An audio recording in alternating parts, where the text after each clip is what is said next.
Peace and welcome to the culture here on the Black Star Network. I'm your host, Farajii Muhammad. Thank you so much for tuning in and being a part of the conversation. Folks, we got a lot to talk about. First and foremost, let's talk about this online drama around the Dr. King sculpture, The Embrace.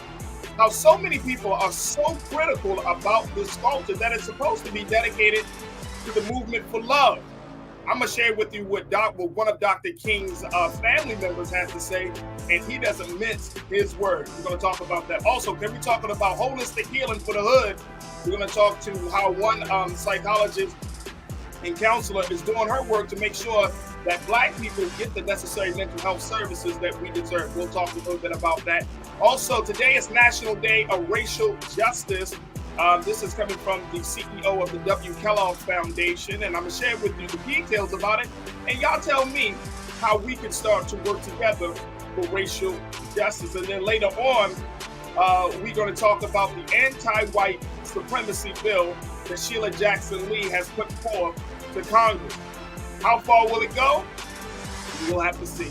All of that and more. So stay with us, folks. We got a lot to talk about in today's edition of The Culture here on the Black Star Network. Let's go.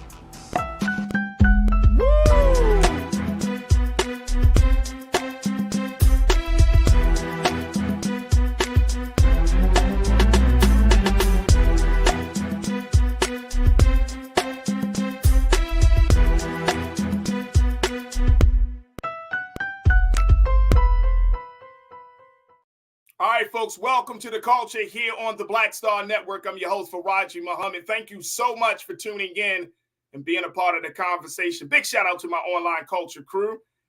I am so excited to have all of you join us in the conversation as we have these discussions, topical issues that we need to discuss that are relating to where we are and, of course, our culture. Now, today, folks, let's start with the conversation or the criticism that is coming from social media around that statue. Remember that statue I showed y'all last week called The Embrace? This is the statue that's sitting in the Boston Commons in Boston. It is an homage to Dr. King's movement of nonviolence and love. This is coming from the artist Hank Willis Thomas. And so we shared the statue. Apparently, the unveiling of the statue has got a lot of publicity around the country. And guess what, folks? Folks don't like it. They don't like it at all. Just to remind you what that statue and that sculpture look like, King Keenan, let's put that one up on there, bro. But this is the sculpture of the arms. Dr. King, and it comes from a photo of Dr. King embracing his wife, Coretta Scott King, Mother Coretta Scott King. And this is the statue. Look at this. This is the unveiling here. Boom. Now, this is called The Embrace, folks. This is what happened at the unveiling. And was based on this photo of Dr. King essentially hugging Mother Coretta Scott King during a news conference following the announcement that he had been awarded the Nobel Peace Prize in 1964. She was just so happy for her husband. She was really, really happy. So what the artist did, Hank Willis Thomas, what the artist did was he took that moment, of course, in his artistic expression, did not include the heads or the faces or anything like that, but he wanted to show that moment as a symbol of love. This is something that he has been reiterating because he's been under a lot of fire where people just don't see the vision, folks. They just don't see the vision. I want to get your take on this statue. And then I want to also share with you what one of Dr. King's relatives have to say. Now, the other part of this story is that MLK number 3 has the King's son, Martin Luther King III, defended the artist's work. He said that, he was moved by the sculpture, and that he said he wasn't bothered by the fact that only his parents' arms appear. He said he was moved. He was moved. Okay, cool. But here it is. Oh, he also said that he, I'm satisfied. Yeah, it didn't have my mom and dad's images, but it represents something that brings people together. And in this day and age, when there's so much division, we need symbols that talk about bringing us together. I get it. Totally get it. However, other family members have not been has been nice in their criticism. I want to share with you what Seneca Scott, who is one of Coretta Scott King's cousins, what he had to say about this situation. Take a look at this tweet of this very quickly, and then we're going to go to more video. But take a look at what Seneca Scott put out talking to a recent publication. He said, quote, the mainstream media was reporting on it like it was all beautiful because they were told they had to say that. This is Seneca Scott, Coretta's cousin, told the Post by phone Sunday, referring to the new artwork on the Boston Common. He said, but then when it came out, a little boy pointed out, that's a penis. And everyone was like, yo, that's a big old dong, man, said the 43-year-old Oakland, California resident. He said, if you had showed that statue to anyone in the hood, they have been like, no, absolutely not. He wrote scornfully in Compact magazine, $10 million were wasted to create a masturbatory metal homage to my legendary family members, one of the all-time greatest American families. Damn. A masturbatory. Oh my gosh. That's a rough one, folks. That is a rough criticism. Again, the artist is saying, I'm doing this to show a symbolism of love. Everybody else say, we hate it. What do you say? Post your comments in our chat as we're streaming live right now on YouTube. We're streaming live on Facebook and Black Star Network. All right, let me hear what folks got to say. Cherry Love kicking us off today. Cherry, good to hear from you. You said, I don't like it. I was like, what is it at first sight? Throw it away and start over. LOL. Ooh, not well. Thank you, Cherry Love, for checking in. Jay West, you said, looks like a big old dingaling. Wow. Y'all don't mince words on at all. Okay, Jay, I appreciate you for checking in. Conscious Thought, my guy, you said, I hate the sculpture. Wow. $10 million, folks. $10 million. Wow. That is unfortunate. All right. I want to show you just a little bit of this video around this, so that way we can understand it. And folks, y'all can continue to share your thoughts. Maybe say, well, I need to see it from different angles and everything. Here's a little bit more about the embrace. Take a look. I want to ask you about something that was unveiled this week, and there's a monument called the Embrace that symbolizes a hug that your father and mother shared after he won the 1964 Nobel Peace Prize. It was unveiled in Boston just last week. There's been some controversy around it. You know, what did you think when you saw it? What do you think of it? Well, first of all, to me, I was certainly moved by the overwhelmingness, the large capacity of this sculpture. And one of the things our daughter said was, look, it represents love 360. Coming from a 14-year-old's perspective. People have, it's subjective. Everyone has their opinions, but opinions are like butts. Everybody's got one. But my issue is, I think that's a huge representation of bringing people together. It's called Embrace, and I think the artist did a great job. I'm satisfied. Yeah, it didn't have my mom and dad's images, but it represents something that brings people together. And in this time of day and age, when there's so much division, we need symbols that talk about bringing us together. It's personal for me, because had my mom and dad not met in Boston, maybe I wouldn't be here. So I'm grateful, number one, that it talks about the love story. And so people will be debating about it for a long time, but for years. And then the final thing I'll say is, it also represents mom and dad. Many monuments are done just around dad, but it represents the kind of relationship they had working together, and they were a partnership. Okay. In that, if you look at it, the statue, folks, from that context, from that point of view, I'm with it. If Mother Coretta and Dr. King met in Boston, they experienced this great love story, right? Then I'm with it. I'm definitely with it, folks. I'm with the whole thing. So I think that to Martin Luther King III's point, yes, I'm totally with it. I'm totally with it. And here's the other thing about this very quickly, folks. And some people, when I went online to check out what people were saying, people were like, I don't see it. Art, and you said this, Janae. You said, hola, wow. Art, they say art is abstract. Art is abstract. It doesn't have to be literal. It doesn't have to be straightforward. When you look at pieces from Picasso, when you look at, any great artist, right? Hell, when you look at Basquiat was not straightforward art. He's celebrated now many years after his death. He's celebrated. He's a cultural icon, a young Black artist, but his art is not straightforward. No one was really checking for Basquiat until recently, right? Now he's a part of the hip hop community. But art is not straightforward. It can be whatever that artist feels it needs to be. So it could be certainly subjective.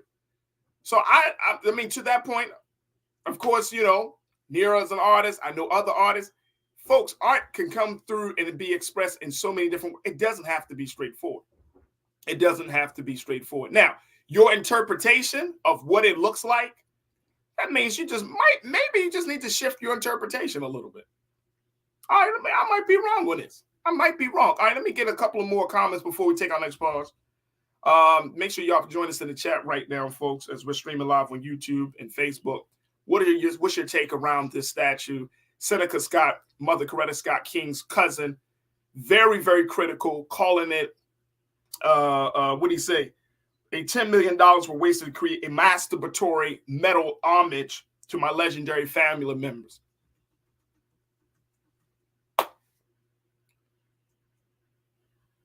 I wouldn't say that. I definitely wouldn't say that. I would not say that. Let me also just let y'all know that Mr. Hank Willis, the artist, just really quickly, the process was he was chosen in 2019 along with Mass Design Group. This is the company behind the sculpture. Out of 126 submissions, he said that was with so many monuments dedicated to war. He crafted a sculpture that spreads a message of love and reiterates the King's message of nonviolence and solidarity. So does that make anything different? Does that change anything? All right, let's go back to what you got to say, folks. Janelle, my sister, you said if you commission an art piece without specific directions to an artist, you get what you get. Everyone will always have any opinion. Many people didn't like Dr. King, MLK Jr. work. That's in D.C. right now. Right. Some people didn't like that. So that's a great point, Janelle. Some people didn't even like that. Oh, I didn't like the stance that he took and all of that in that particular piece that's in D.C. You're right. You're right. But let me just tell you, because I've worked in art spaces, no one is going to give $10 million to an artist without some particular guidelines, without it going through an approval process, without getting permission and getting it looked at. No one is going to do that.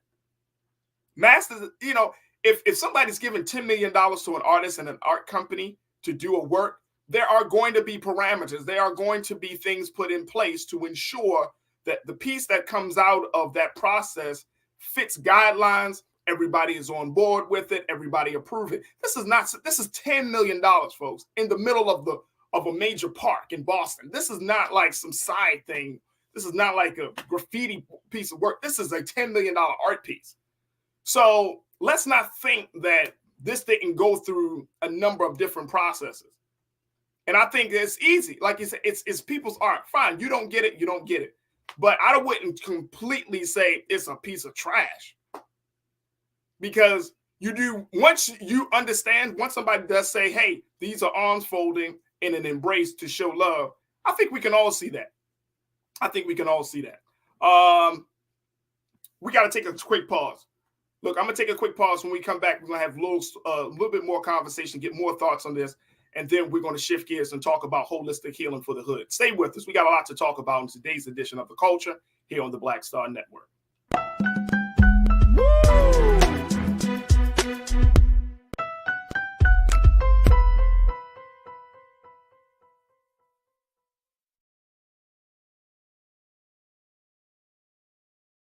Black Star Network is here.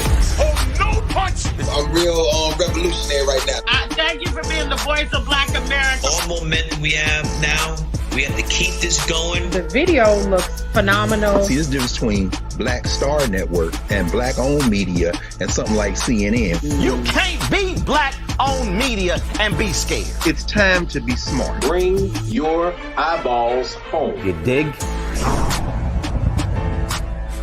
When you talk about blackness and what happens in black culture, we're about covering these things that matter to us, speaking to our issues and concerns. This is a genuine people-powered movement. There's a lot of stuff that we're not getting. You get it, and you spread the word. We wish to plead our own cause.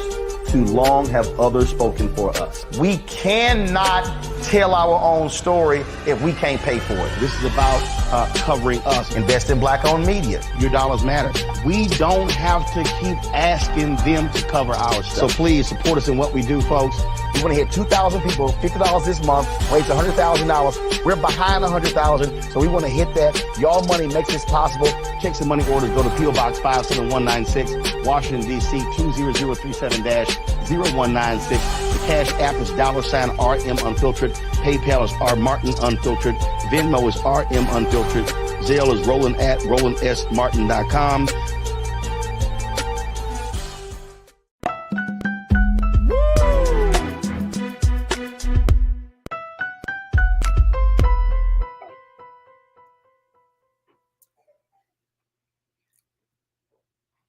Folks, welcome back to the show. All right, we've been talking about the embrace. This is the great statue that's been dedicated to to show homage to Dr. King, Mother Coretta Scott King, in the park of Boston Commons. The statue that a lot of people are having problems with, saying that it looks after Dr. King like a penis, to some people, and this is from Seneca Scott, saying that it is a piece of work, a masturbatory metal homage. I think that's too far. That's too far. But the statue has been under fire since its unveiling last week, and folks are not happy that this is the symbol of love to represent Dr. King, Mother Coretta Scott King, and the movement of nonviolence. All right, let me get a couple more comments in really quickly. Shalinda, you posted this comment, and I appreciate you, Shalinda. You said, I don't get the millions of dollars that was put into this instead of helping the people like MLK would have done, though. I get that. That's, I think that's always going to be the conversation, right? Like $10 million put into this versus you could have used the $10 million for something else. The $10 million is coming from the materials, the time. Like, I don't know how long Mr. Hank Willis Thomas took for this statue to be created. But, I mean, it's huge. Obviously, it's huge. So there's a lot of time, a lot of details in it. If you really got a chance, and if you're in Boston and you get a chance to kind of go there, I'm sure you'll see the great details from the fingertips to the cuffs of the sleeves. Everything is great detail. But here's my thing on this, Shalinda, not everyone. My thing is, art is supposed to make us think and talk. That's one of the things that I've learned in working in various art spaces. It's supposed to make us think and talk. So I'm sure as an artist, he's probably like, yeah, you may not like it, but you're talking about it. It's something for the culture. Let's go to Janelle. You also posted, you said, if you look at Hank Willis Thomas at work, he is not known for doing a copy and pasting of images that are readily available in other people's work. His pieces are very provocative. Boom. And maybe he did want to have some sexual overtone, but the fact is the statue is dedicated to Dr. King and Mother Coretta Scott King.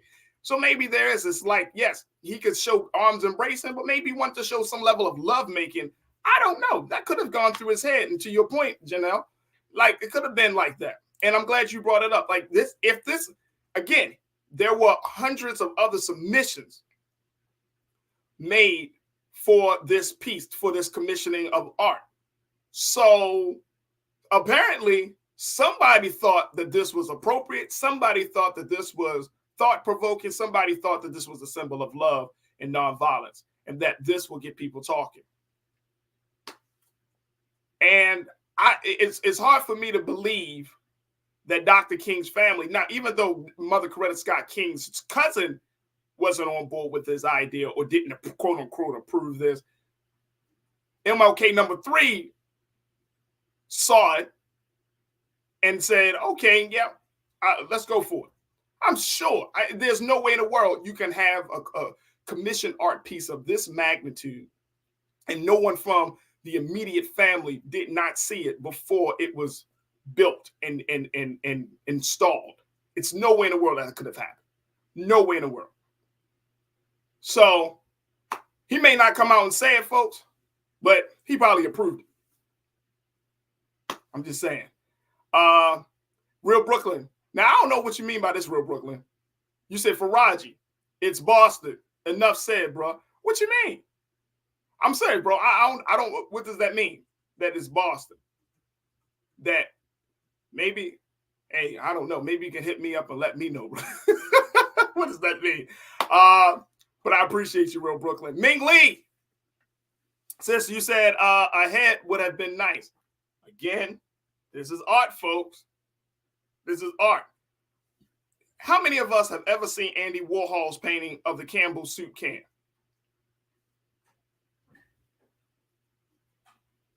Out of all of the beautiful things in the world that could be,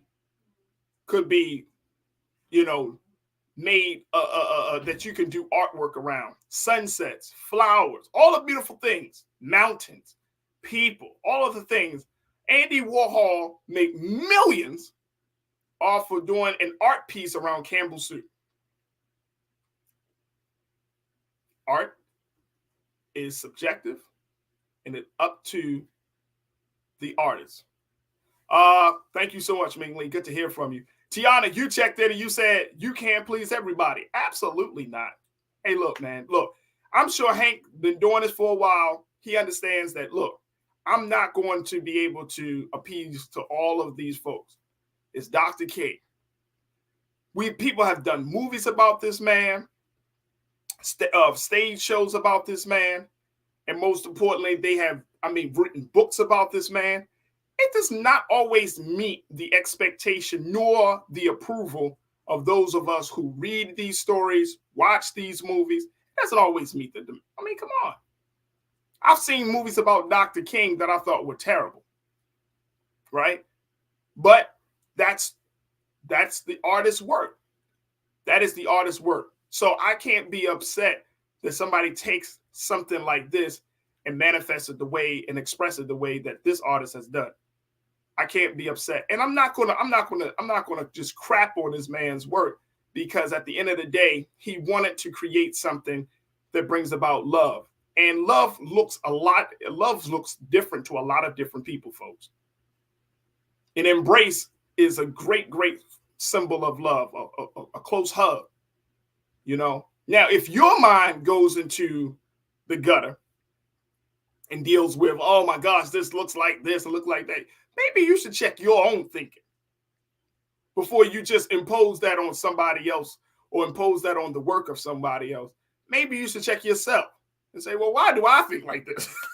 Versus, why is that the first image that pops into my head instead of what the artist is trying to convey? Because after you explain what the artist is trying to convey, then your mind starts to adjust to the reality of, oh, I now see what the artist is talking about.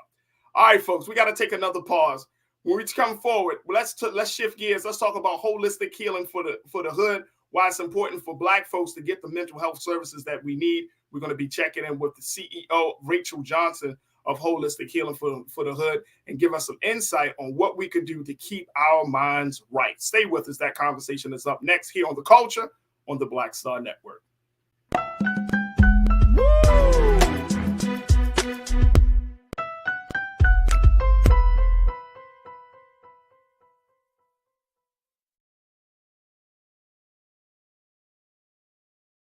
Hatred on the streets, a horrific scene, a white nationalist rally that descended into deadly violence. White people are losing their damn minds.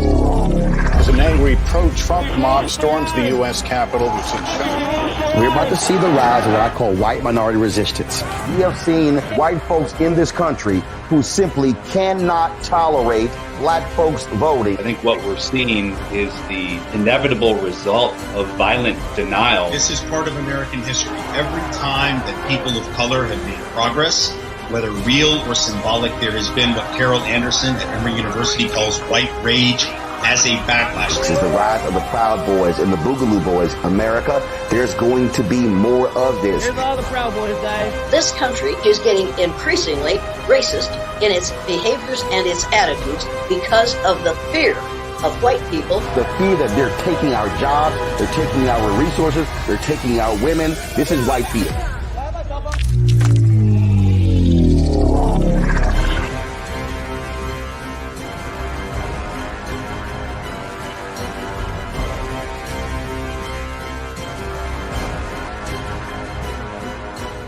Black Star Network is here. Oh, no punch! I'm real revolutionary right now. Thank you for being the voice of Black America. All momentum we have now, we have to keep this going. The video looks phenomenal. See, this difference between Black Star Network and black-owned media and something like CNN. You can't be black-owned media and be scared. It's time to be smart. Bring your eyeballs home. You dig?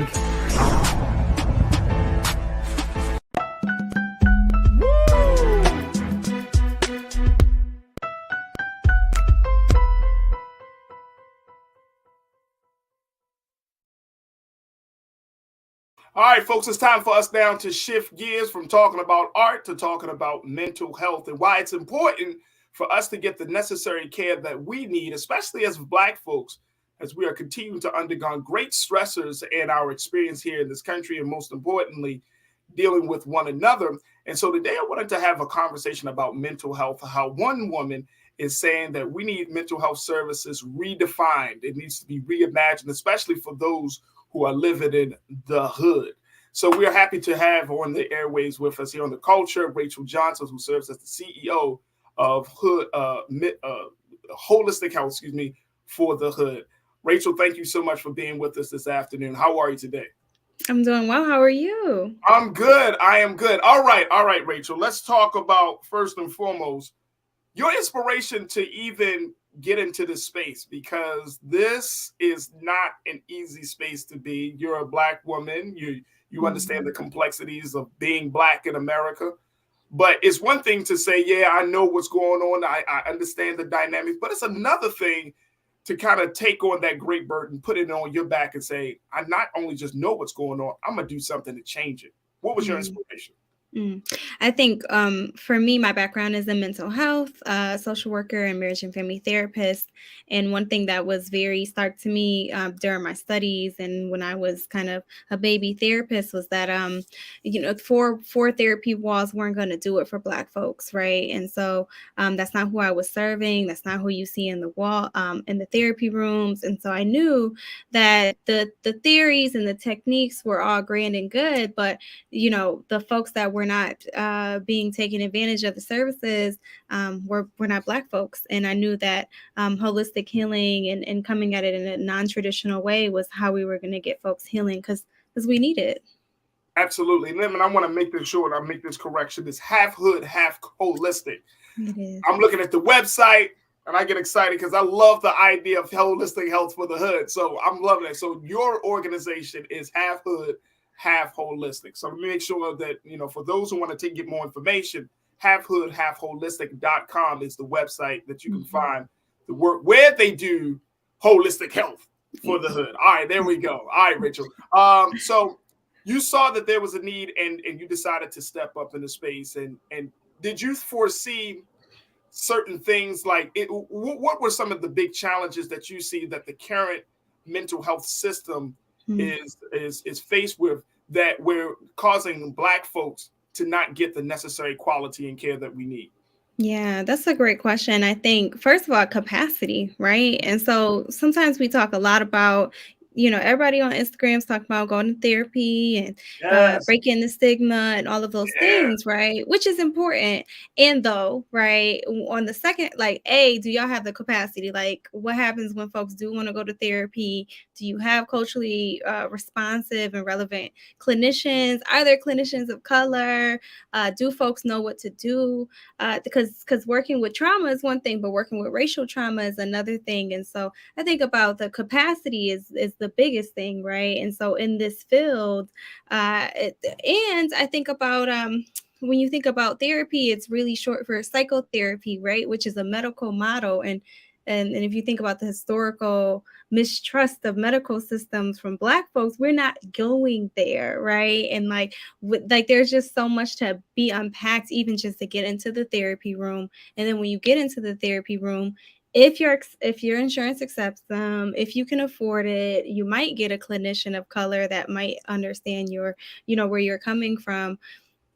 What are the things that need to happen for you to be able to stay in that course of therapy and to keep going and to be able to make this a priority on top of all of the other things that you have to worry about as a Black person in this world?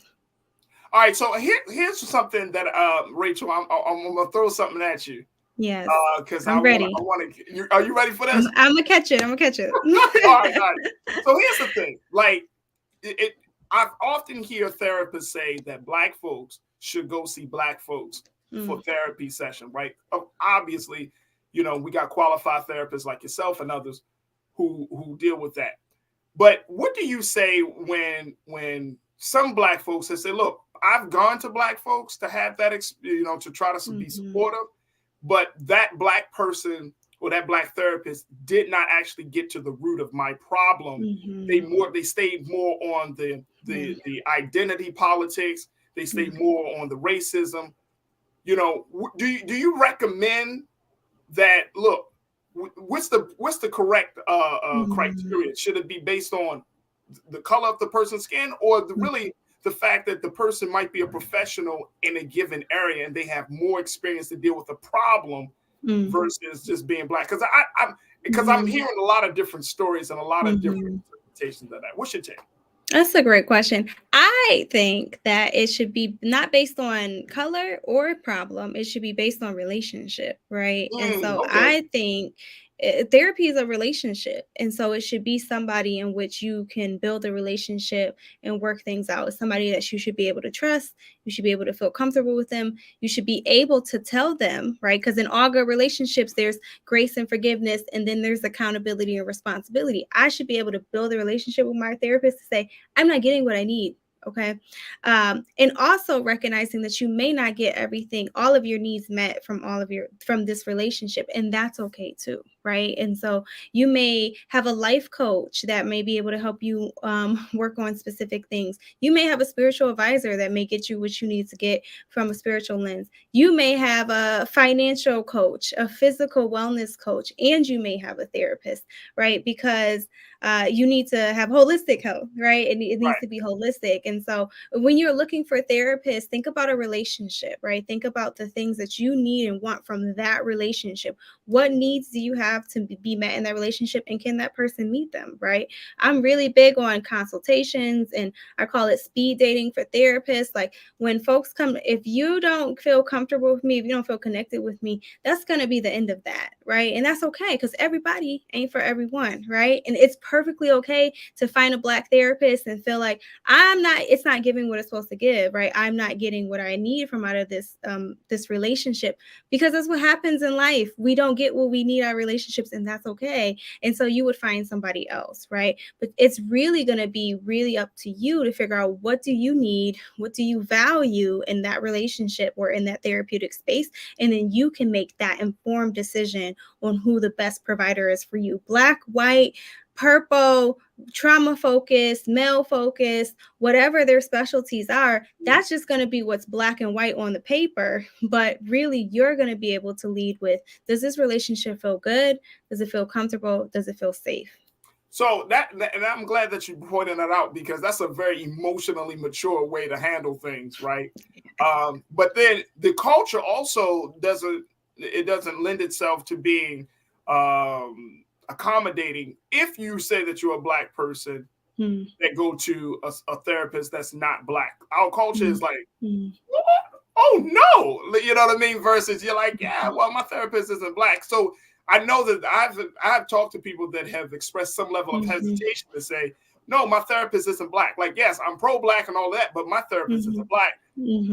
So from the cultural side, does there needs to be, you know, what type of growth that needs to happen there, so that way we can create a safe space for it to be focused on relationship and not on identity? Yeah, I mean, I also think you could say the same thing. I think that the family have a lot of things to do, right? We need to all sit down at the family table and have a conversation about some of the things.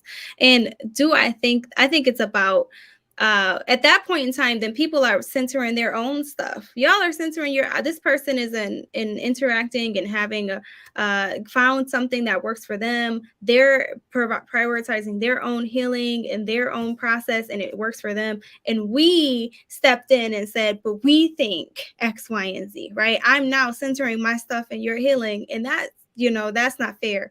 And I think about the ways in which this happens with doctors. And if you patronize businesses that are not Black owned, the reality is that even if all of the therapists that were Black were awesome and great and connected with folks, there's still not enough of us. The capacity is not there. And I would much rather you get connected to somebody that's comfortable, not even depending on the color of their skin, but simply because you're getting the help and the healing that you need, or you're starting that process. That doesn't mean you won't be able to loop back. You may not be able to find that person later on. But I think as a community, we have to really we just have a lot of opinions without being informed on that. If all the Black therapists were available and could take everyone and they were great and we connected, it still wouldn't be enough. And so it really is about being able to understand that the capacity is not there, but really we should be having a conversation about how proud we are of folks for seeking healing, how we want to be helpful and supportive. We need to be like not centering ourselves in other people's journeys. Come on, Rachel. Come on. I like how you said it. Don't center yourself in somebody else's journey. I'm hearing that. All right, so look, we got to take a quick pause. Rachel, when we come back, I want to kind of get your take on this space that we are fighting in a culture where it seems like everybody's a damn therapist. Everybody's got something, to talk about your healing. And I'm looking at your website and I'm seeing that you offer an array of services. From everything from intimacy coaching to yoni healing, trauma, healing from trauma. So you cover the gambit in a lot of your services. But in a day and time where everybody on IG, social media, and whatnot, everybody got a meme about healing, everybody about trauma, and I'm like, can we go to a licensed professional? Stop basing your life off of a damn meme. So we're going to talk a little bit about that. Plus, folks, I want to get your questions as we're talking to Rachel Johnson of Half Healing. Half hood, half holistic. Yes, my mistake. That's my mistake. Moving too fast, thinking too fast. We're going to get your answer to the questions from our culture crew. So, folks, stay with us. We got a lot to cover here on The Culture, right here on the Black Star Network.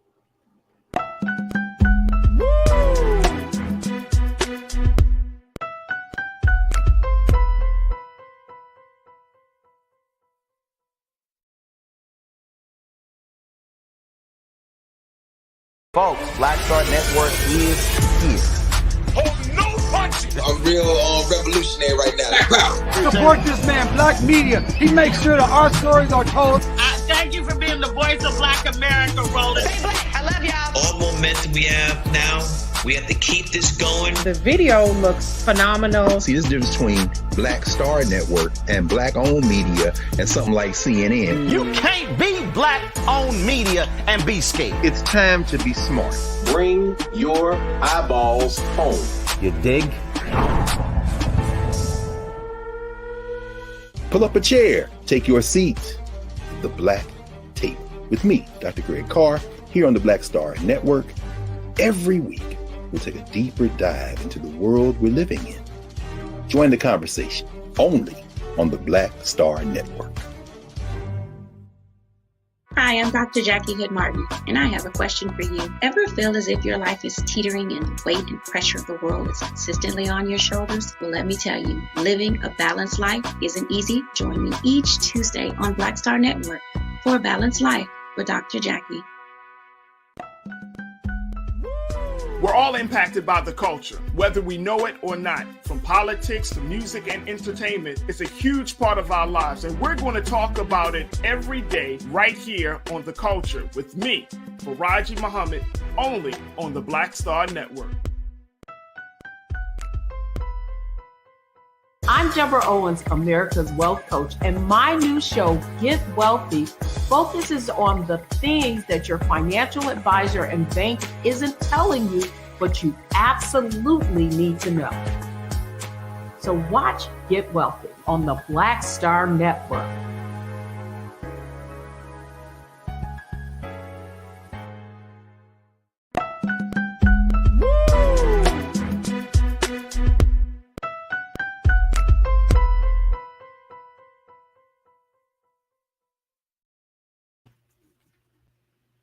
All right, folks, welcome back to the show. We have been talking about mental health services, and we're talking about getting healed, especially when we're talking about holistic healing for the hood. I've been talking to the CEO of Half Hood, Half Holistic, Rachel Johnson, to give us some insight about what we need to determine when you're thinking about getting therapy and other mental health services. And Rachel, again, we thank you so much for being a part of the conversation, a conversation that has really exploded.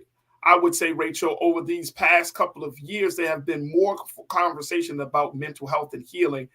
First and foremost, I want to get your take on that. When you're seeing it, are we having these conversations the right way? Because everybody, years ago, and this is one of the things that one of my my online culture crew has brought up, and I think this is a great point. Shalinda said, back in the day, therapists were called the crazy people's doctor, which detoured most from seeking out the help that was needed, that costed generations to go without mental healing that was passed. And I'm in total agreement. I'm a baby of the 80s and the 90s, you know what I mean? Growing up in that era. But are we having the right conversation about mental health right now, especially among Black folks and especially among the next generation of Black folks?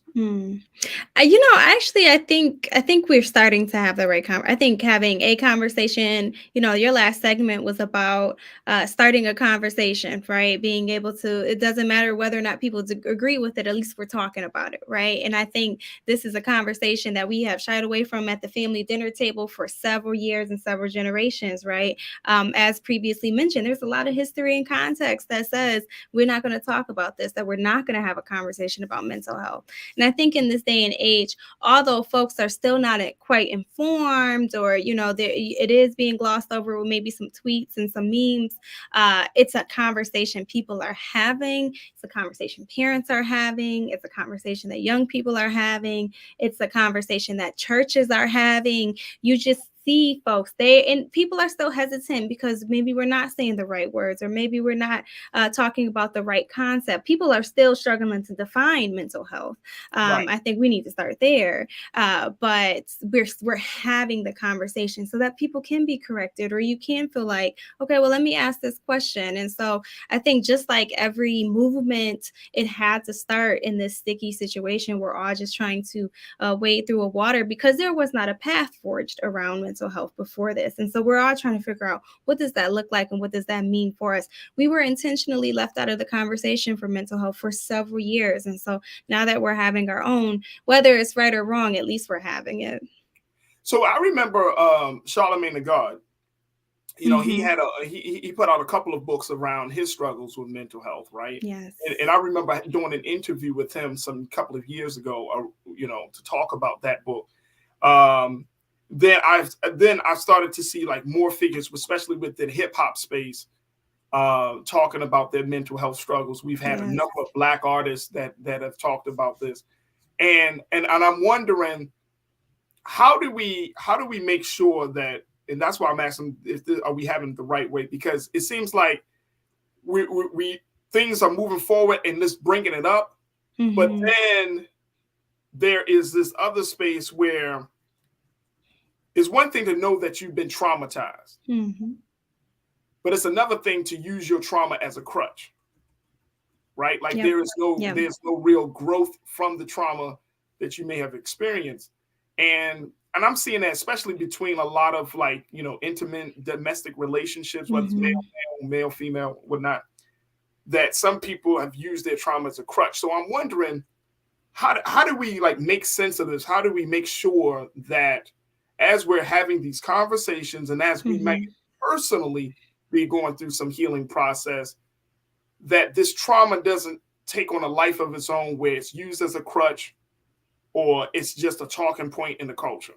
I think that's an important conversation. I think the biggest thing is that, like, I see some folks in the comments saying, folks need to be able to do their work to have the conversation, right? Like, I need to be aware of my own stuff, my own traumas, and my own, because the way that I see somebody else's journey may be clouded by that.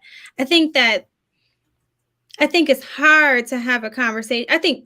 First of all, I think trauma is just like a piece of mental health, right? And I think that's why it's important to really understand. I think a lot of people just tend to look at it just from that vantage point, like trauma is mental health. Right.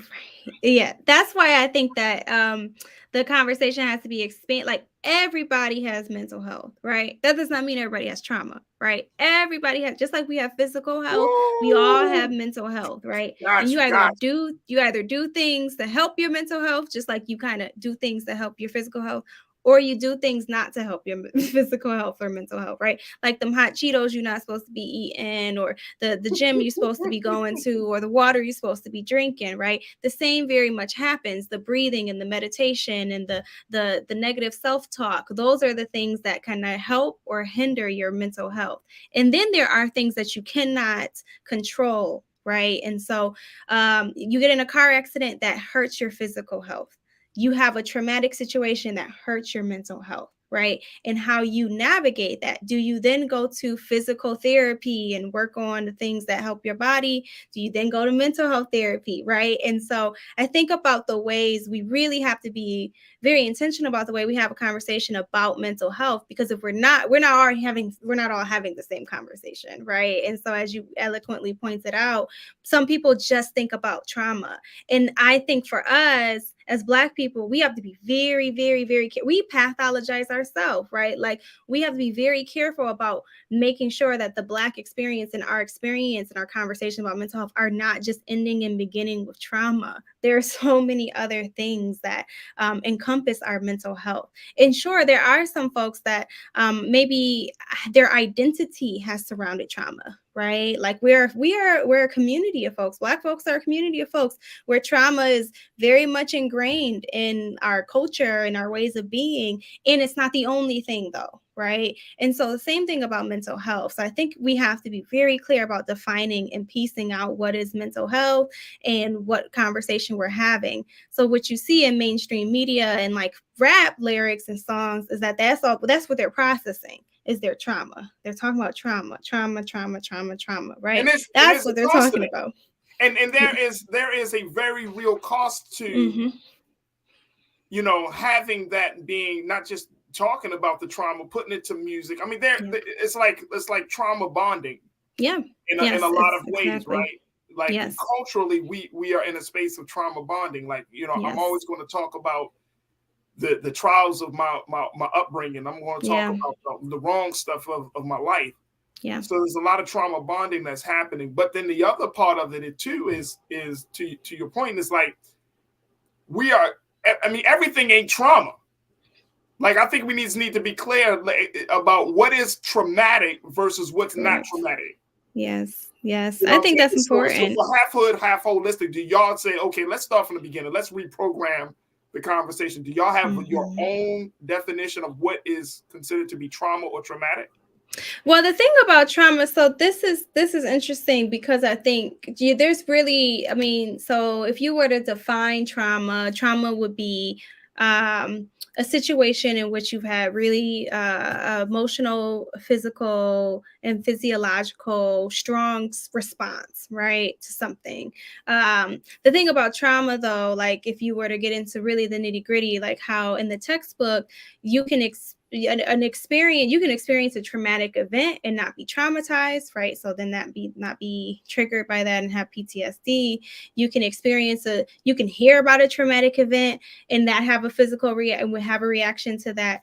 Or you don't have to be in a situation that you've impacted directly. So here's a good example. Black folks, we watch other Black folks get killed and shot by police officers all the time. And that video gets shared over and over and over and over on platforms. That could be very traumatic to me. That could be traumatizing to me. So in order to define trauma, or for me to define what's traumatic for you and versus you defining what's traumatic for me, I think that's not even the conversation we need to be having, because depending on your chemicals and nature, the environment that you grow up in, some things may be traumatic to you, other things may not, right? Some of y'all are from the streets of New York City. The things that y'all are desensitized to or that don't impact you is very different than the things that somebody in the suburbs may have an impact with. But again, if we start to decenter ourselves and other people's journey, we can start to really have more of a conversation about not necessarily what is trauma and what's not. It's more about that response. So the conversation we're having at Half Hood, Half Holistic is, do you know when you're unsafe? And do you know when you're uncomfortable? Because our thresholds are enmeshed. Like there's the same thing in our community, right? And so in relationships, we feel unsafe when really we're just uncomfortable, right? And then like we try to link that to our trauma response, but really we haven't built tolerance, right? It's either we're 0 to 100, right? We are very much like, oh, it's either trauma or it's not. And that's the dichotomy, that's the black and white thinking. And so really trying to build up understanding, are you just uncomfortable? Like, is this an uncomfortable situation? Are you walking to something that's uncomfortable, or are you unsafe? And that to me is a different marker or spectrum of what might be traumatic versus something that we just need to be working on. You're taking me to church, Rachel. No, I'm serious, and I'm listening to you, and I'm thinking to myself, like, man, we got a lot of work to do around this issue. Mm-hmm. You know what I mean? Like, to really have these discussions, and to that point that you made, that, like, you know, are you feeling unsafe? Or are you feeling uncomfortable? You know, sometimes we do feel both of those things, and then we try to justify it, right? In our heads, based upon the person, the moment, the situation. And, you know, some people would even attach those feelings to love. Oh, well, you know what I mean? Like, oh, well, I must be in love because I'm crazy about him. You know what I mean? That's like, right. And it's like, that is unhealthy, you know? And we got to take another pause. But when we come back, and I'm just loving this whole discussion. I want to talk about, you know, how do we have taken this from the individual to the community, you know, talking to our family and friends about this. What can we do if we find that some of our family and friends are really in need of mental health services? And more importantly, how to, for the culture, you know, we can't like self-diagnose. Like I'm thinking, and that's the culture that we live in. Everybody is in a self-diagnosed place. And personally, I'm the type of guy, Rachel, if this is your work, this is your profession, this is your calling, then I'll wait until I talk to a professional before I just automatically assume, oh, this is my problem. This is my issue. You know what I mean? You're the professional. You know what the signs are.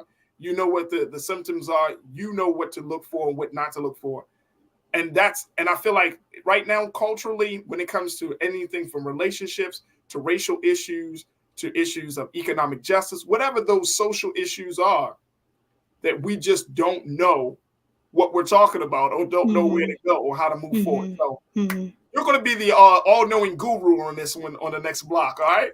Got it. Awesome. Stay with us. We still got a lot more to talk about as we check in with Rachel Hood, CEO of Half Hood, Half Holistic, as we continue to talk about holistic health for the hood. Stay with us. It's The Culture here on the Black Star Network.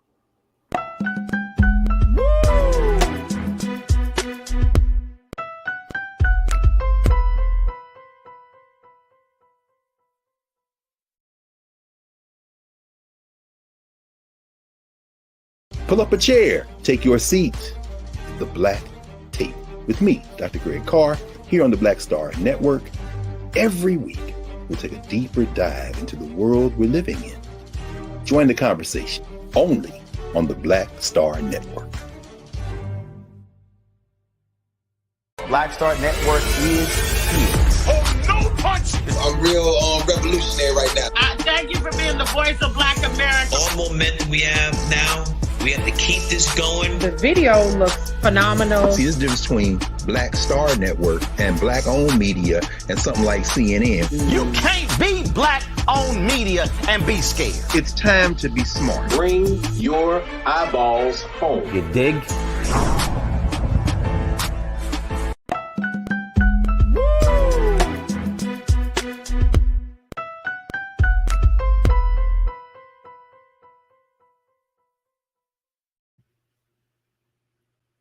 Folks, welcome back to The Culture here on the Black Star Network. We've been talking to Rachel Johnson, who serves as the CEO and founder of Half Hood, Half Holistic, where they provide mental health services, especially for Black folks, but not only to Black folks. An array of services that includes everything from yoni healing to trauma, healing from trauma, as well as intimacy coaching as well. You can definitely find them online at halfhood.halfholistic.com.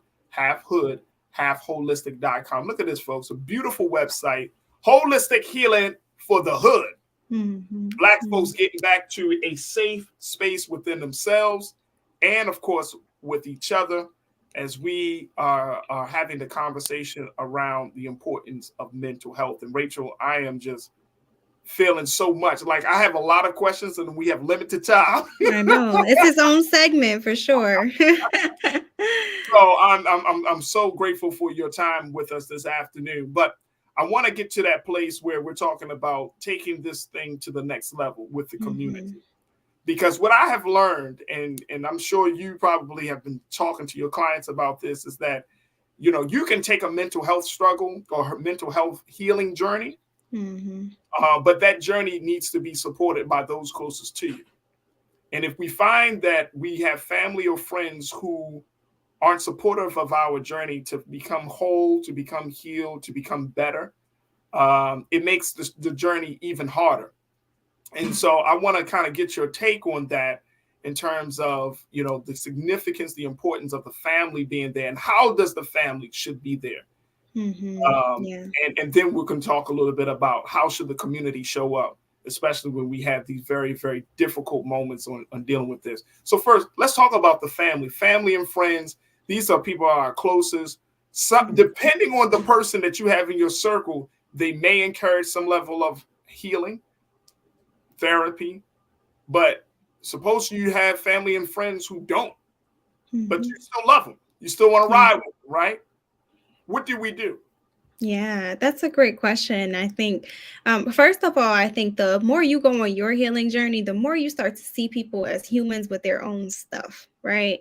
And you start to be able to build distance and boundaries from that. So, for example, you may have mothers, aunties, sisters, brothers that are maybe dismissive or maybe invalidates how you feel or what you're going through, what your struggles are. And that's really more about them than it is about you. Right. And what your struggle and your journey is. And does it feel good? No. Do you want to be affirmed and supported? Absolutely. But really, for you as an individual, if you feel like you're struggling, you need some support, you know what's going on, you're the expert of you and your own kind of emotions and your own journey and your own path. And boundary work is healing work. Right. So the first thing what do you mean by boundary work?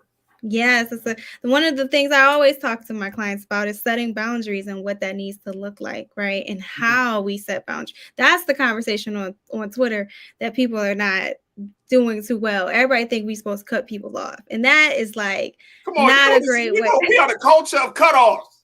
Y'all just be canceling people, okay? Canceling people. Look, man, leave that joker on red.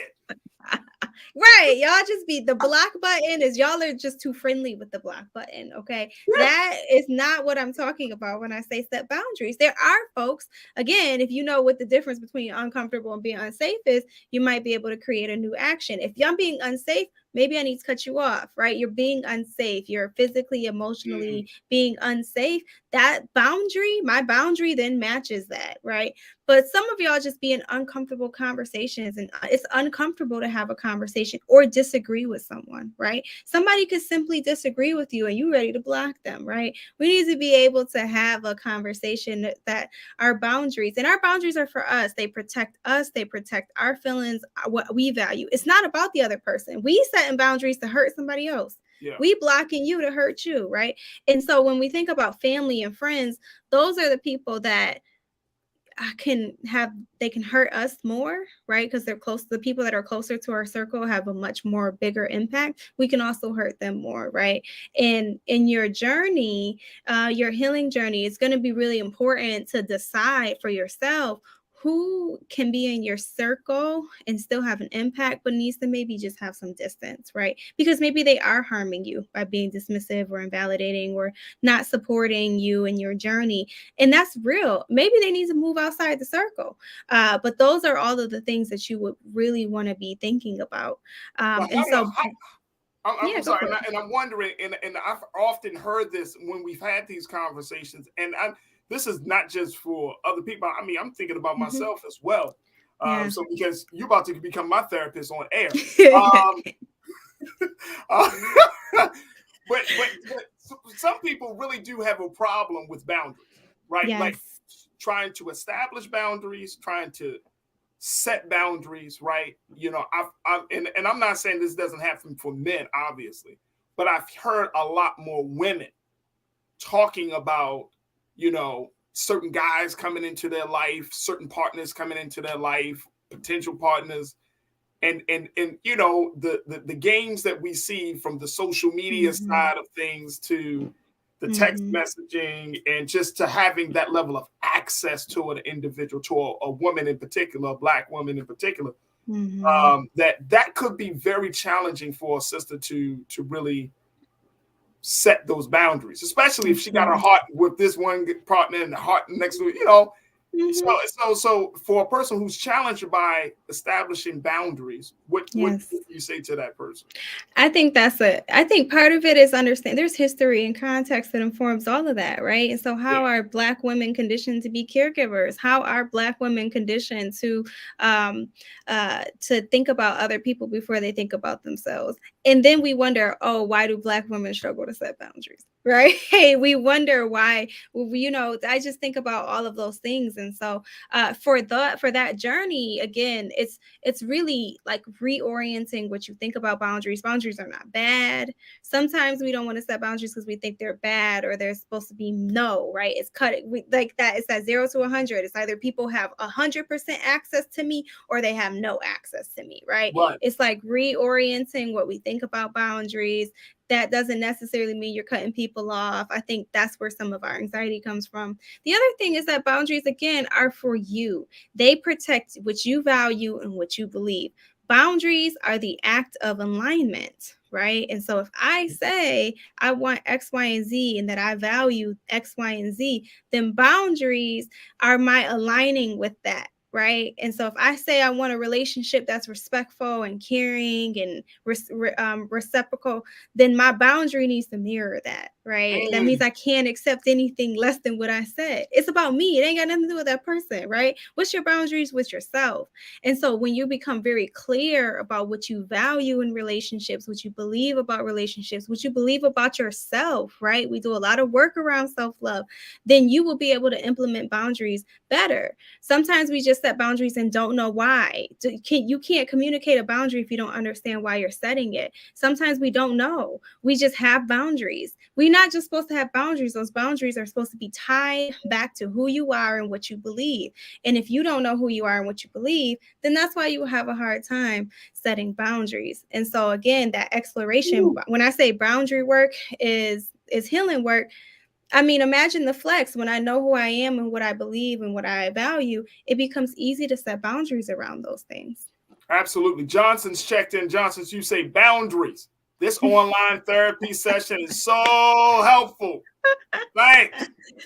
Laughing emojis and black hearts. That is so funny.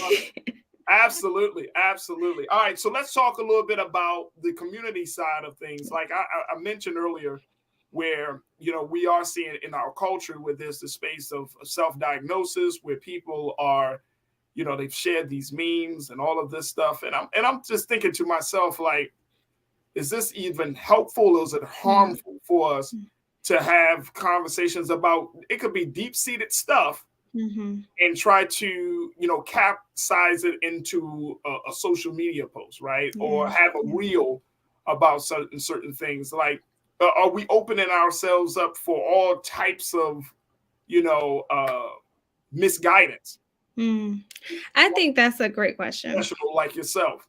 You know, and so, you know, one of the non-traditional pieces about half hood, half holistic is that we're community based. We're born out of community, because one thing that Black folks shouldn't do is heal alone, because we didn't get hurt alone, right? And so, like, community is so important in that, in accessibility. So one of the reasons why I would say I'm a proponent of things like social media, the reels, the memes, and why we work so hard on our own social media platform is because, listen, and I have a workbook, like we have workbooks, we got all types of stuff in the world, because I want folks to have access to this information, even if it is just that Twitter post, even if it is just that meme, even if it is just that reel, because that's going to be your entryway to get where you need to go, right?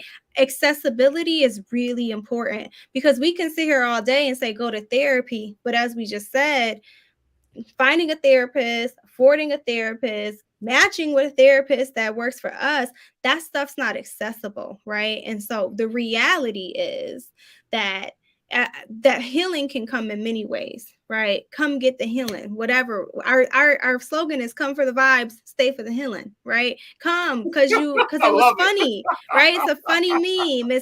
We host these things. I would love to invite you all to. Every month we host tribe check-ins.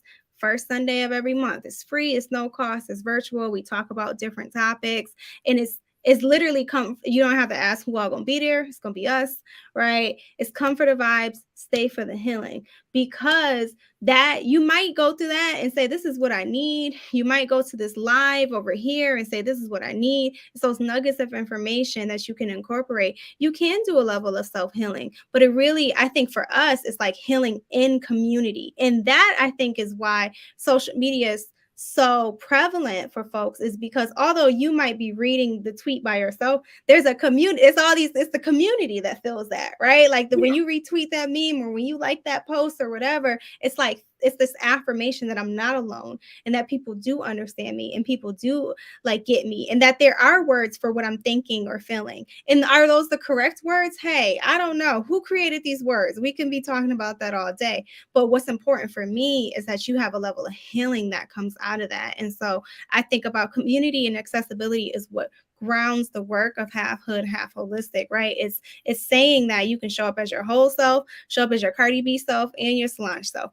Whatever, bring them both to therapy, right? You don't have to know the terms. You don't have to, right? I don't need you to know. That's what I'm here for, right? I don't need you to know whether or not this is correct, or this is correct, or this is the diagnosis. To me, is what are we going to do to heal that, right? Like heal that. Like, what are we going to do? And so I'm not a person that likes to judge or be judgmental on people's pathways to healing, because as long as the end result is healing, I don't care how you got here. That's fact. Rachel, we got a moment left, and I want to just ask, can I borrow your brilliance and insight for a few more moments? Because we got to take a quick pause, but when we come back, today is the National Day of Racial Healing. And so because of the work that you're doing, you know, I think that it would be just appropriate for us to get some take from you as to turn in understanding. We just got finished celebrating Dr. King weekend. We're in a brand new year. But guess what? Black folks, it's still a lot of sadness about being Black in America. Yes. And so I would love to get your insight as to how we can start to feel better about ourselves, how we can kind of move forward having a conversation about racial healing, especially when you find that a lot of white people aren't open and aren't open to that just yet. Yeah. So can that healing really take place? So want to continue the conversation with you. Folks, make sure y'all continue to show your support for us and post your comments on our chat as we're streaming live on YouTube and Facebook and on Black Star Network. And stay with us, folks. We got a lot to cover as we continue the conversation to talk about healing with Rachel Johnson of Half Hood, Half Holistic, right here on The Culture on the Black Star Network.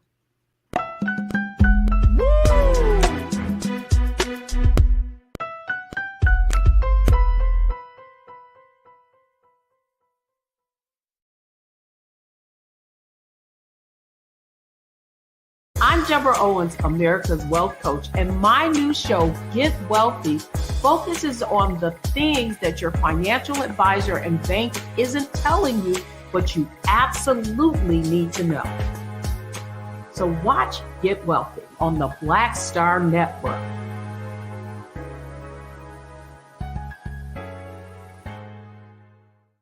Black Star Network is here. Oh, no punch! I'm real revolutionary right now. Thank you for being the voice of Black America. All momentum we have now, we have to keep this going. The video looks phenomenal. See, there's a difference between Black Star Network and black-owned media and something like CNN. You can't be black-owned media and be scared. It's time to be smart. Bring your eyeballs home. You dig?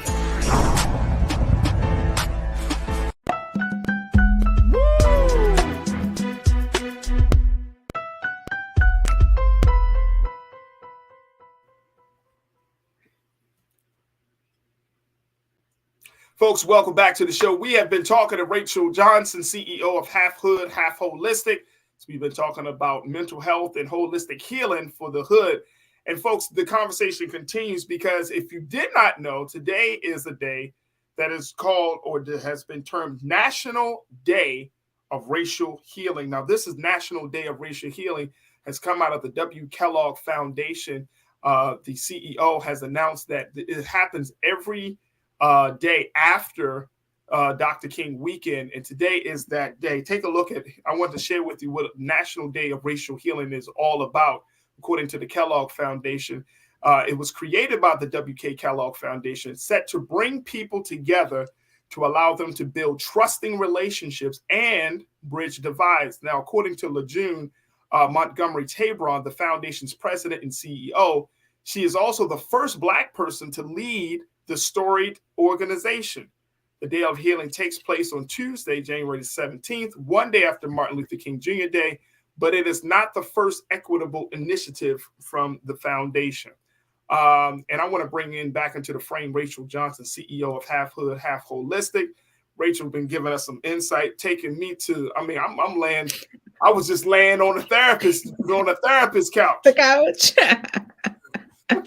You're silly. We had this conversation. But let's talk a little bit, Rachel, about National Day of Racial Healing.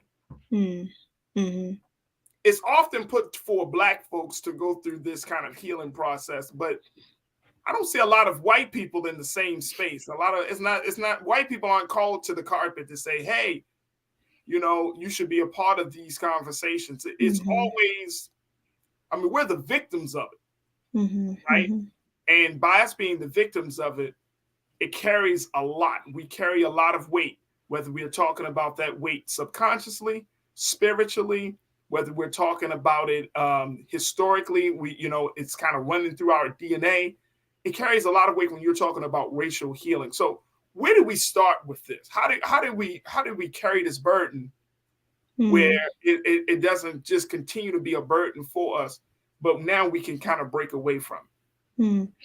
I think that's a good question. I think it's probably kind of to our earlier point around we're kind of having conversations, but everybody's not having the same conversation, and how those fragmented conversations can lead to not a unified message or unified feeling. And for me, the conversation around racial healing really should be around that, just that is healing. And I guess I would wonder or ask folks, Black folks that are going through a racial healing process,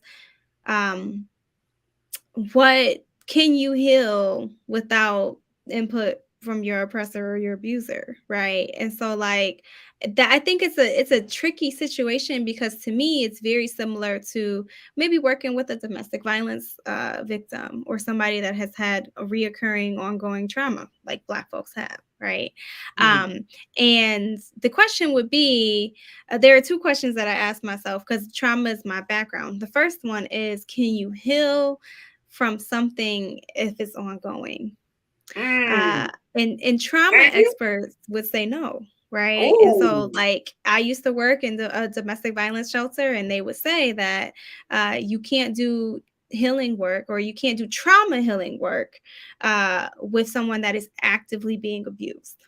And the reason around that is because if you start, because healing would also mean disarming, right? And so if you have a victim that's in an active abuser situation and I'm teaching you coping skills and being able to ground and being able to like disarm, I'm telling you, oh, you don't have to look over your shoulder every day. The moment you don't look over your shoulder, that could be unsafe for you, right? And so some of that is kind of what I feel sometimes when we talk about racial healing is that there's limited pieces of healing that can happen if in fact we're continuously having to look over our shoulder, if we're continuously being abused. However, that doesn't mean that there's no healing that can be achieved, right? And so what happens if you're in a domestic violence situation and the abuser never comes into therapy? Y'all don't do couples therapy, right? That's probably unheard of. That's unlikely. But that doesn't mean that that victim still cannot heal and be able to get to themselves in a whole and healthy life. So I think very similar to Black folks, I don't really know if I need white folks in the conversation around holistic healing in order for me to heal my journey and my path. But I do need to know I'm not alone, and I do need my community, and I do need somebody that's able to help me stabilize and build up my tolerance, but also understands that the reality is I still need to have my guard up. And that kind of healing takes a specialized kind of approach. It does. It does. And I'm glad that you pointed that out. And something that just popped into my head as you're explaining this is that we can also put this in the context of Black folks healing from the trauma that other Black folks have put on us. Like when we talk about the quote unquote Black on Black violence, when we talk about that level of violation that we see, that we experience every day in the hood. Yes. You know what I mean? When we talk about that type of trauma, like we all need to be healed. Yes. Right, to be put on a better, to be in a better space to see our people not as the enemy, but truly as our brother and our sister. But that requires a lot of work. It does. You can't just change the name. One of the words I hate is the N-word, and so my resistance to that is I'm gonna call you brother. I'm gonna call you sister. I would never call you the N-word or the B-word. But again, that takes time for people to get to that point. Can you speak to that? That when you is the healing from white people, what is that different for the healing that we may have within our that we need within ourselves? Absolutely. There's levels to this, is what I'm hearing you say. There are so many levels to this healing stuff. Right. And so often we want to be up here and we want to get like the reparations and we want the white people to be doing their work. But we are still kind of at this individual level, right? And that doesn't mean that both can't happen at the same time. But what you're talking, there's an individual level, there's this community level, and then there's like the society level. And society level is where white folks will potentially be a part of that conversation. But we got some healing to do in our own community, like the Black community, the family. This is what I like to call, like, there's some conversations at the dinner table we need to be having, and guests don't need to be a part of that conversation just yet. And we can't even have a conversation at the dinner table before we start inviting people into the house, right? But before I can have that conversation at the dinner table, I need to have the conversation with myself. I need to know what I'm talking about. I need to be able to practice that. And so I think there is very much levels to this. It's about humanizing myself, loving myself. It's about building that up. It's humanizing those in my community. It's being able to set boundaries and hold people accountable. Like, we're not really there yet, right, as a community. And I certainly think that there are levels to this, and community I would call that community trauma is what you're talking about. Is some of that gun and gang violence, some of that domestic violence. There are large rates of bullying and cyberbullying. There's so much that's happening kind of within our community that racial healing really would start with humanizing and respecting us as each other as humans. And we're not quite there yet, right? But that's where we have the power, right? And so like we could change that. Like we could work as a community, as a family, and it's a lot of work, but we could heal that, right? We want to kind of not really focus on what we need to be doing as a family, and we would like to put our energy into trying to get other folks to come in and do things. So I think our pathway to racial healing really starts with ourselves. Be cliche, the man in the mirror. I think so too. I think so too. You know, I mean, I'm saying from the individual self, like I know that, you know, I can't stand as the moral authority when I know for sure that I have damaged someone or, you know, I've damaged myself. You know, I know that in like Muslim prayers, you know, you ask God for forgiveness for the pain and the hurt that you do to yourself first. And then you extend that to, you know, please forgive me for the pain and hurt that I've caused other people, which also opens the question that one of our online culture crew members has. He's a pastor, Damon Blissett. Damon asked the question, Farajii asked, as a pastor, how should I approach these issues as a spiritual counselor? Great question, Damon. Rachel, how should he take that approach? That's a wonderful question. First of all, I think, you know, it's so great to see so many spiritual leaders that are in the way of, so we're talking about mental health right now. And I think it's, you know, again, holistic health includes spiritual health. It includes mental health, not one or the other. Sometimes the conversation for so long have been pray about it, right? Or like, you know, one or the other, like fix this. And they're not competing. They're really all encompassing, right? And I open and leave space in my sessions with my clients to be able to process that and vice versa. But if you're a spiritual leader, there are plenty of ways in which you can get connected. Faith-based organizations for a lot of folks, and we're talking about community, right? Again, this is community work, it's community healing. You have community every Sunday right in front of you, right? The ability to be able to, that's what fellowship is. It's community healing, right? It's coming together for this purpose, knowing that you're not alone, knowing that, you know what I'm saying, people wigs be flying off in the church and people feel like they're still in a safe place, right? Imagine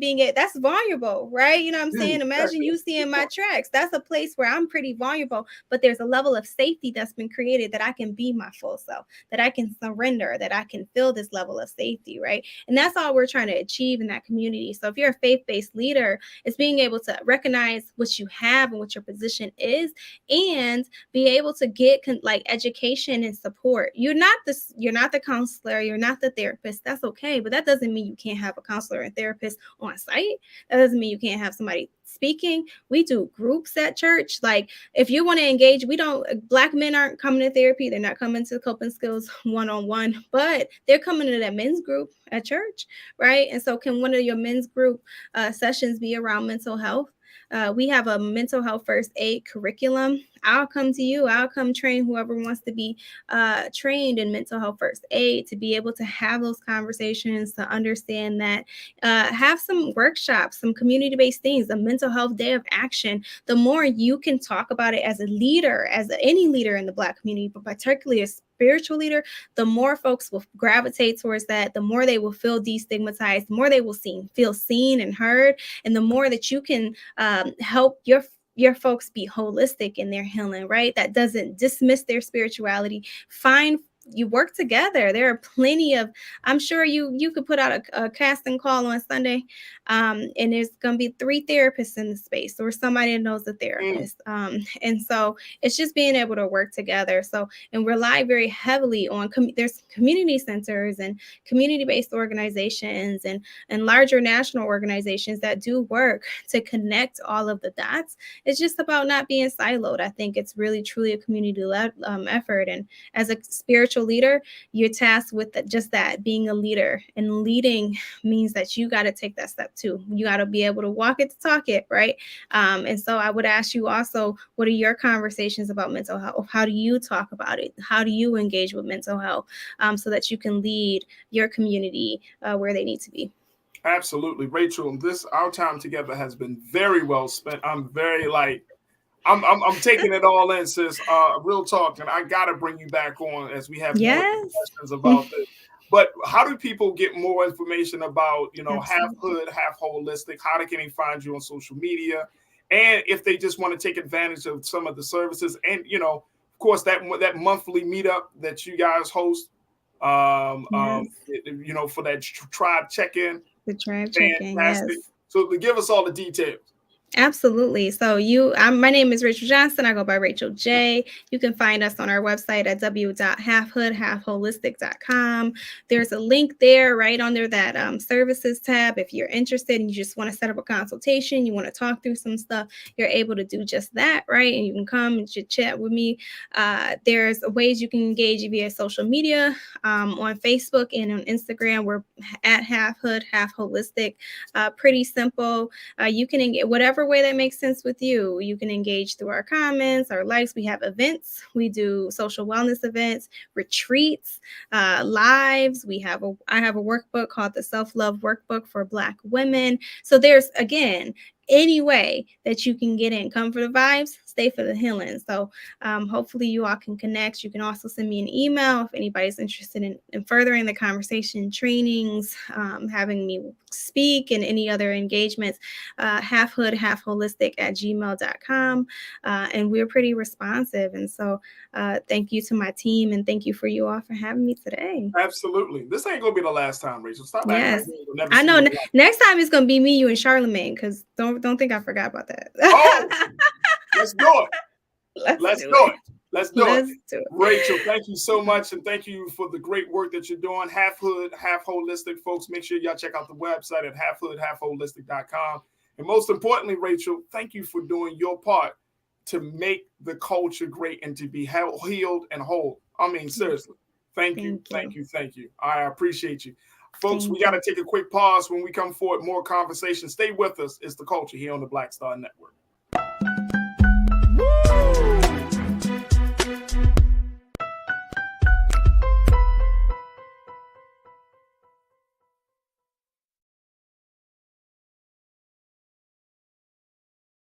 Black Star Network is here. Oh, no punch! I'm real revolutionary right now.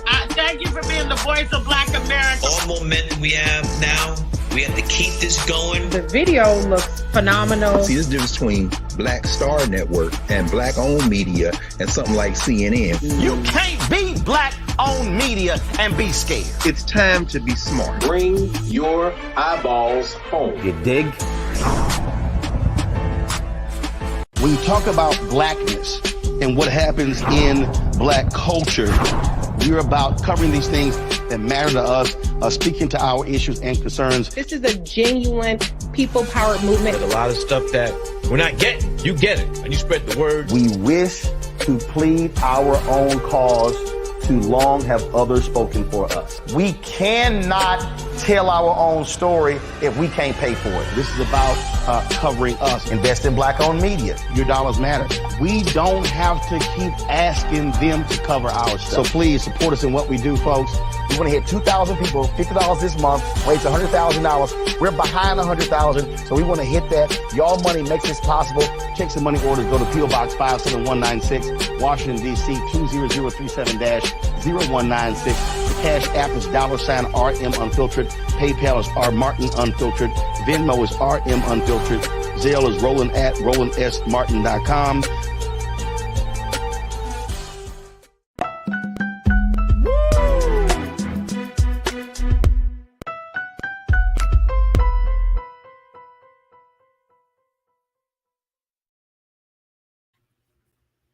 All right, folks, welcome back to the show. Man, oh man. Folks, I really hope that you enjoyed that conversation. Excuse me.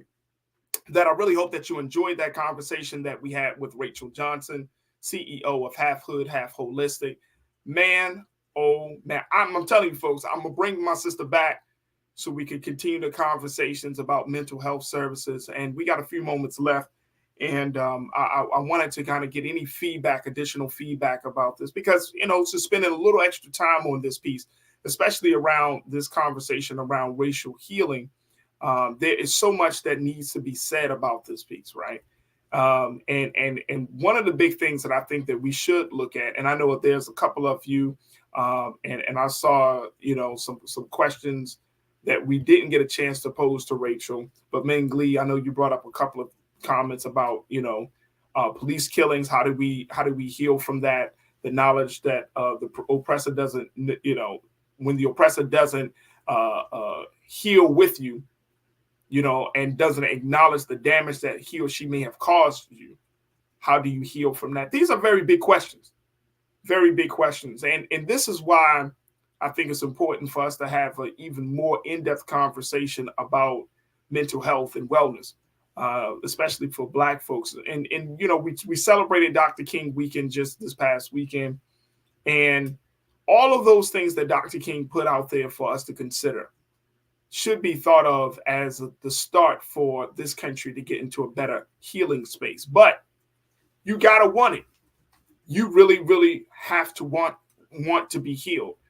And I'm not just talking about just being Black in America. I'm talking about individually. Each one of us should be in a space, folks, where we're saying to ourselves, you know what? I'm tired of being a certain way. I'm tired for, being this way in my personal relationships, in my professional relationships.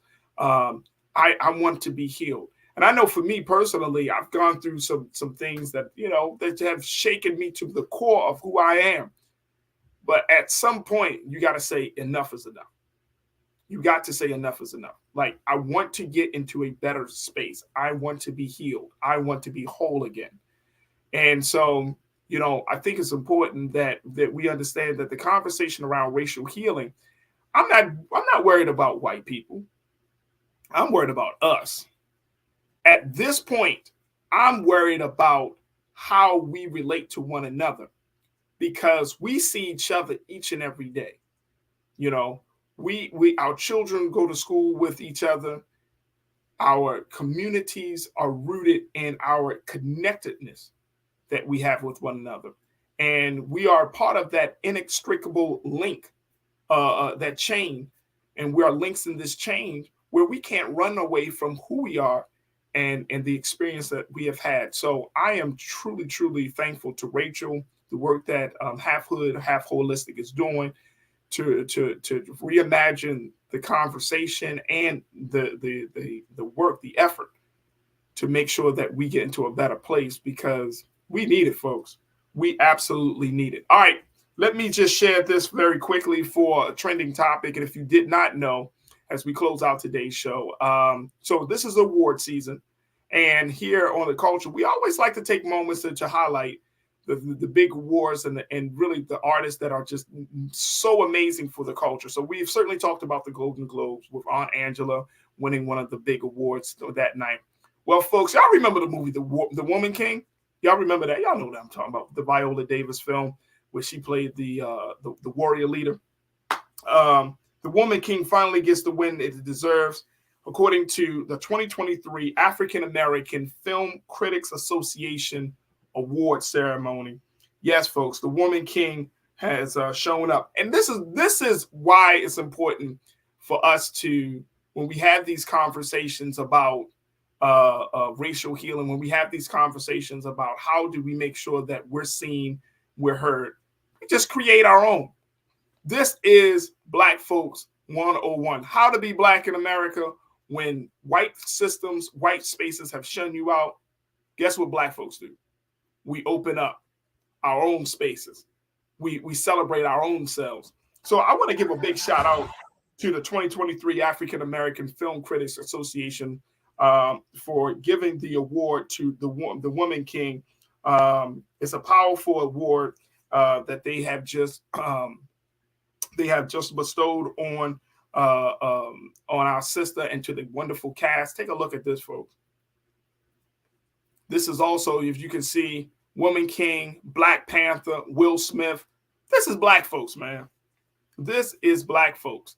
So big shout out to them. And when we have these conversations about, what do we do, I will never forget the saying. And I'm not quite sure who said it. That's the crazy part. But this is the saying, the best way to defeat white supremacy, y'all should know than rest. is through Black excellence. I'm going to say that once again, folks. The best way for us to defeat white supremacy is through Black excellence. So if we can see our own excellence, if we can recognize that, if we can truly, truly embrace that, then guess what's going to happen? We're going to create a whole different space, a new reality for ourselves. And it will be a more safe space, a more secure space, a more loving space for who we are and what we bring to the table. I'm tired of begging. I'm tired of asking folks to do right by us. All we need to do is create our own reality. So big shout out to the winners for the 2023 African American Film Critics Association Awards. Big shout out to Will Smith and to Black Panther and to the cast of Woman King. Well deserved. So big shout out to all of them. All right, folks. I appreciate each and every one of y'all for checking in. Tomorrow on the show, I wanted to hold this conversation because I think it deserves a much bigger conversation. Tomorrow, we're going to be checking in with my sister Suzette Speaks, and I want to have a discussion around Sheila Jackson Lee's bill, the anti-white supremacy bill. Yes, folks. Let me tell you something. Black folks are powerful, powerful folk. Sheila Jackson Lee. She is doing the great work. She's also has been leading she's one of those folks who have been leading the charge around the issue of reparations. And y'all know that is an ongoing situation there. But she has this anti-white supremacy bill that she's introduced to combat white supremacy, not just in Texas, but across the country. And tomorrow, I want us to have a very big conversation about that. I did not want to put that at the end of the show. I want us to dive deep into this because we might just have to start dealing with these long-standing systemic values as a political issue. Y'all catch me? We might have to look at these long-standing systemic values as a political issue and then start to hit it from that perspective versus just saying that, this bill comes out of a white supremacy space. No, let's hit white supremacy in the mouth and just create a whole bill around just a simple idea of it. And I think this is a very, very powerful step that we could possibly take to look at the issues. If we could take a look at banging white supremacy in the mouth, do you know how much that can essentially break down into other industries, into other spaces? So I want to have a bigger conversation. And so I'm looking forward to having that discussion with my sister Suzette Speaks and others tomorrow here on the show. All right, folks, make sure y'all do your due diligence because these conversations would not happen if it wasn't for your support. So go to our website today, blackstarnetwork.com, where you can find all of the latest news and information. And we are streaming like crazy. We have a number of streams that are up and running right now where you can find information about celebrating our beloved leader, Dr. Martin Luther King, to all of the past shows from The Culture to Roland Martin Unfiltered to Get Wealthy and all of the dynamic programming that we have on this network. So go to blackstarnetwork.com, do your due diligence, download the app for free, subscribe to us on all of those social media platforms, particularly YouTube and Facebook and across the board. And most importantly, let's continue to support Black media like Black media has never been here before. And we got some great things. I'm telling you. When Brother Roland, he's going to make some big announcements about where we're taking this platform. I'm telling you, it's a whole different level, folks. A whole new level where we're taking Black media. And, it speaks volumes about where we're going, but most importantly, why it speaks volumes about what we need right now. And there's no better time to have Black media. There's no better time for us to have a space where we can talk and have these conversations than right now. So your support for Black Star Network means everything to us. So make sure you support us. Also, make sure you follow us on all social media platforms at Black Star Network on Twitter, Black Star Network on IG. Also, I'm looking for some new followers. Man, my followers have been decimated as a result of the hacking that I experienced last year. And so I am in the building up stage of my social media. So I would love to connect with all of you. Many of you, my online culture crew, y'all have already connected with me, sent me a lot of great content, so much good things that I've had a chance to kind of just take and listen to and digest. So trust and believe me, this is all beautiful. I love the fact that we have a community. My brother Marcus Johnson, he checked in with me yesterday, left me a beautiful message and saying, look, man, I love what you're doing with the online culture crew. I love the community that you're building. And that is the space, and that's exactly what we're trying to do. We're taking all of this good energy, we're taking the momentum, we're taking the excitement around these conversations, and let's continue to move forward with it. Big shout out to all of you who supported us and have put out the word about our Santa Clausification of Dr. King that we had yesterday. That discussion, man, oh man, I've been getting some fantastic feedback from a number of folks from around the country. If you did not get a chance to listen to what was said yesterday and how we broke down why it's important for us to look at the real history of Dr. King beyond 1963 to all the way up until the 1968, where he was deemed to be one of the most hated Black men in America, and why his stance on Vietnam put him in that place. You do not want to miss that. Make sure y'all check that out, as well as we're still streaming. We've had thousands of streams of our analysis about Gerard Carmichael and so many other segments. So, folks, your support means everything to us, and it means so much more to me here on The Culture. All right, that's going to do it for me. I thank each and every one of you for tuning in. Make sure you stay tuned. Up next is Roland Martin Unfiltered.